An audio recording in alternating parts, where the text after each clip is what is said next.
தேர்தல் நடந்துட்டு இருக்கு. தேர்தல்ல 3 மாநிலங்கள்ல நடந்து 4வது, 5வது மாநிலத்தில அடுத்த வாரம் தேர்தல் நடக்கப் போகிறது. உயிர் போற அவசரமா? யாருக்கு உயிர் போகிறது இங்க?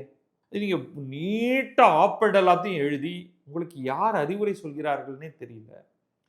இதுல வந்து திடீர்னு என்னன்னா, சில பேர் வந்து இன்க்ளூடிங் நம்ம ஸ்டாலினுமே கூட, ஏதோ ஒரு அட்வான்டேஜ் தேர்தல்ல ஏதோ ஒரு ஆதாயம் கருதி தான் நீங்கள் இதை செய்கிறீர்கள் என்று. இன்னைக்கு இன்னொரு இடத்துல அவரே வேற ஒரு விஷயத்த பத்தி சொல்லும்போது சொன்னாரு. சொந்த செலவுல சூனியம் அப்படின்னு நம்ம தமிழ்நாட்டுல சினிமா வழியாக வந்த ஒரு ஃப்ரேஸ் ஒண்ணு இருக்கு. பாரதிய ஜனதா சொந்த செலவில் சூனியம் வைத்துக் கொள்கிறதோ என்ற ஒரு பயத்துடன் வேறு நான் இதை சொல்ல வேண்டியதாக இருக்கிறது.